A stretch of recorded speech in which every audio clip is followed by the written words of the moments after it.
আসসালামু আলাইকুম। Hello everyone, কিতা খবর আপনার? আশা করি সকল ভালো আছেন। তো বাড়ির হামদাত বুঝিন মেলা ওর আর আমি জানি না, গুপ্ত সূত্রে খবর পাইলাম যে আমিন কনভেনশন হলের মাঝে বুঝিন মেলা আসলে। তবে আমি অনেক বড় বড় মেলাত গেছি, গিয়ে অতটুকু শিখতাম পারছি যে মেলা ভাই আমরা পুরুষ সকল লাগি না, মেলা হইল গিয়া একটা মহিলা সকল লাগি। ওইটা কারণ ভাই মেলা খেনে খালি মহিলা সকল লাগি, তার সাক্ষী হইলাম ভাই আমি নিজে। কারণ আমি এখনো পর্যন্ত যতটা মেলাত গেছি, ও কয়েকদিন আগে সিলেট এশিয়া আন্তর্জাতিক বাণিজ্য মেলা হয়েছে, গেছি ভাই খুব প্রিপারেশন লিয়া কিছু কেনাকাটা করবো। কিন্তু ভাই গিয়া তো আমি পুরা অবাক। কারণ হচ্ছে গিয়া যদি পুরুষ সকলের জিনিস কেনা তো ভাই দূরের কথা, যদি কোনো জিনিস থাকতো মেলার মাঝে পুরুষ সকল তাইলেও মনটা সান্ত্বনা দেওয়া গেল। যাই হোক, ভাবছিলাম ইনো হয়তো ডিফারেন্স কিছু জিনিস পাওয়া যাইতে পারে, কিন্তু ভাই কি হইম, যেই লাও সেই হলু, কিচ্ছু করার নাই। মেলার যাইবাই, খাইবাই, ঘুরাঘুরি করবাই আর আগলস খালিয়াতে বাড়িতে যাইবাই। মেলাটা কিন্তু আহামরি এত বড় কিচ্ছু নাই, তবে যে কয়টা দোকান আছিল কাস্টমার অনুযায়ী যথেষ্ট আছিল।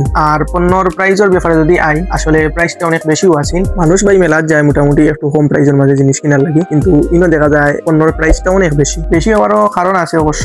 মেলাটা মাত্র 3 দিনের লাগে আয়োজন করা হয়েছে, তারা আবার নির্দিষ্ট একটা ভাড়া ফিক্সড করছে, দোকানদার হল তো ভাড়া দিয়ে হয়েছে ইনো। তারা হয়তো তারা ফোরটায় ফেলাইতে গিয়া পণ্যের একটু প্রাইসটা বেশি রাখা লাগে। প্রাইস 1000 বেশিও হোকা, প্রত্যেকটা দোকানদার হলো মহিলা হলোর পাল্লাত ফরা লাগবে। আর মহিলা হলোর পাল্লাত ফরা মানে তো আর বুঝবাইরা যেমন লাঠি মচকাবে কিন্তু ভাঙবে না। যে কোনো প্রোডাক্ট আপনি দোকানে লোয়ার যোগ্য মহিলা একজন লইয়া যাইবা। আর যাই হোক, আমি আপনারা এই গ্যারান্টি দিতাম পারবো আপনি কোনো সময় লস খাইয়া আইতা না। কেনাকাটার ক্ষেত্রে কিন্তু আমি মহিলা হলরে খুব বেশি মানি, কারণ দোকানদারে ভাই যে প্রাইস হইব আর তারা যে প্রাইস হইব এটার মাঝে রাইট দিন ব্যবধান থাকবো। আবার এটা ভাবুন না জানো যে তারা ভুল কিছু হয়, দামটা কিন্তু তারা ন্যায্য দামও হয়। আমরা তো ভাই বেটা মানুষ, আমরা আবেগে আসলে একটু বেশি কাম করিলাই, এর লাগি আমরা মোটামুটি একটা লসের সম্মুখীন হয়ে আইতে হয়। সবশেষে মহিলা হলে নিয়ে একটা প্রশংসা করা যায়, নারী তুমি ধন্য কেনাকাটার জন্য। দোকানদার হলে কিন্তু হাড়ে হাড়ে টের পাইছেন কসমেটিক্সের দোকান লইয়া বইয়া, দিন শেষে কিন্তু কোন নারীর কাছেও তারা পণ্য বিক্রি করা লাগছে। আপনারা খেয়ে এই মেলাতে আইছেন, অবশ্যই মেলা সম্পর্কে একটা মন্তব্য করিয়া দিবা। জয়বারও মেলাত গেছি, মেলাত যাওয়ার পরে একটাও এক্সপিরিয়েন্স হয়েছে আমার, যে মেলাত যাইবার সময় কিন্তু আমার লাগে এখন হয়েছে, তবে ভবিষ্যতে ইনশাল্লাহ হইব। যাই হোক, আজকের ভিডিও এতটুকু। সকল বেলা থাকবা, সুস্থ থাকবা, আবারও দেখো